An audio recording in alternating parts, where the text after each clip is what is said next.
Ele estudou tudo, leu os livros certos, assistiu aos vídeos recomendados, salvou dezenas de anotações, marcou trechos importantes, repetiu frases que pareciam profundas. Ainda assim, toda vez que fechava o caderno ou desligava a tela, a mesma sensação voltava. Um vazio estranho, como se estivesse caminhando em círculos, como se estivesse sempre perto de entender algo importante, mas nunca realmente alcançasse. Talvez você conheça essa sensação.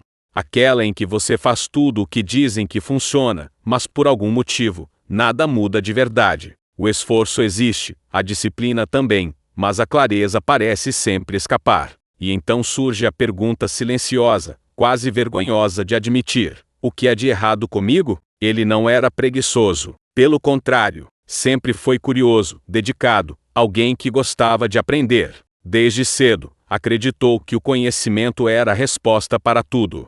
Se algo não funcionava, a solução era simples: aprender mais. Se errava, bastava estudar melhor. Se sentia inseguro, precisava de mais informação. Essa lógica o acompanhou por anos. E, de certa forma, ela funcionou, até parar de funcionar. Porque chegou um momento em que aprender mais não estava trazendo paz, nem direção, nem progresso, só cansaço. Ele acordava cedo, já pensando no que precisava melhorar em si mesmo. Abria o celular e salvava mais um vídeo sobre produtividade, mais um texto sobre disciplina, mais um conselho sobre sucesso. No início, cada novo conteúdo trazia um pequeno alívio, como se estivesse avançando. Mas esse alívio durava pouco. Logo vinha a sensação de que ainda faltava algo. Sempre faltava algo. Então ele buscava mais métodos, mais opiniões,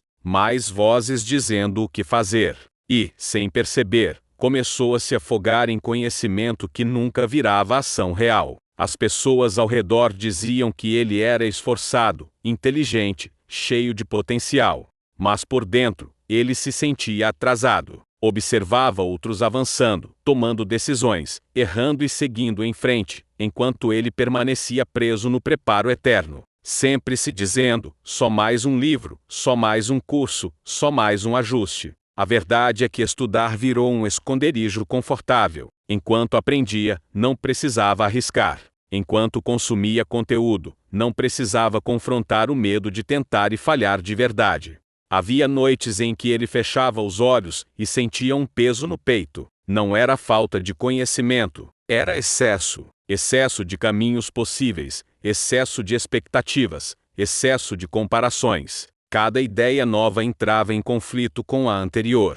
Cada conselho parecia contradizer o outro. E quanto mais ele sabia, menos confiante se sentia. Porque agora ele também sabia tudo o que poderia dar errado. Sabia todos os riscos, todas as falhas possíveis, todas as razões pelas quais talvez não fosse suficiente. Em silêncio, começou a se perguntar se o problema não era ele. Talvez fosse incapaz de aplicar o que aprendia. Talvez fosse fraco. Talvez estivesse sempre atrasado em relação aos outros. Essas perguntas não eram ditas em voz alta, mas ecoavam internamente. E quanto mais ele estudava tentando calar essas dúvidas, mais elas cresciam, porque conhecimento não cura insegurança quando ela nasce da falta de ação. Um dia, depois de mais uma noite em claro assistindo a vídeos que prometiam clareza, ele percebeu algo desconfortável. Ele sabia demais para continuar se sentindo tão perdido. Aquilo não fazia sentido. Pessoas com menos informação pareciam mais decididas,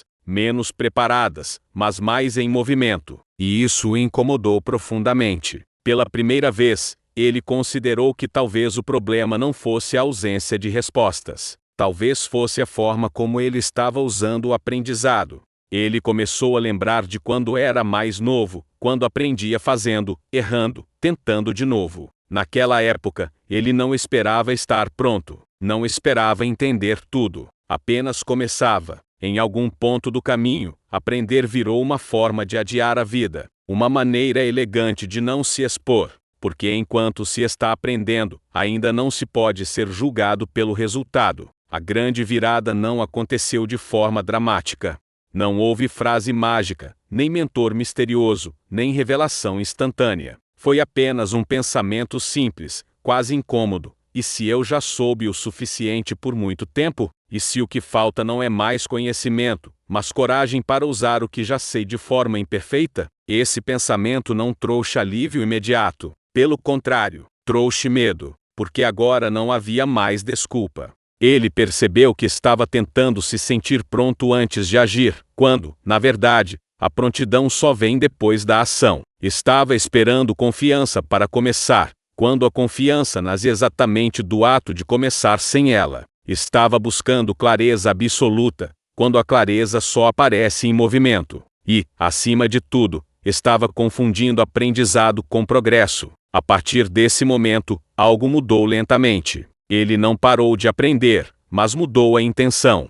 Em vez de estudar para se sentir seguro, passou a estudar para testar algo específico. Em vez de consumir 10 ideias, escolhia uma e aplicava mal mesmo. Aceitou que a confusão fazia parte do processo, que errar não significava falhar, significava ajustar, que saber menos, mas agir mais, era melhor do que saber tudo e permanecer imóvel. Ainda havia dias difíceis, dias em que a antiga sensação de estar perdido voltava, mas agora ele reconhecia esse sentimento como um sinal, não como um defeito.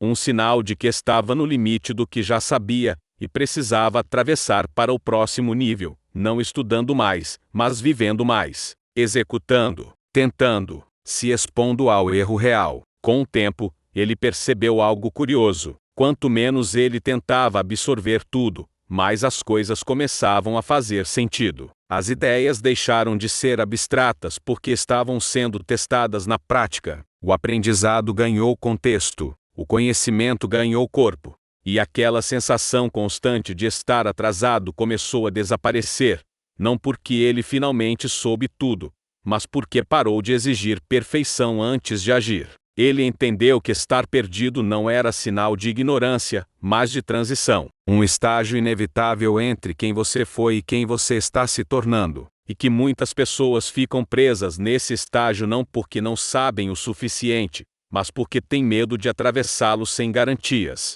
Talvez essa história não seja sobre ele.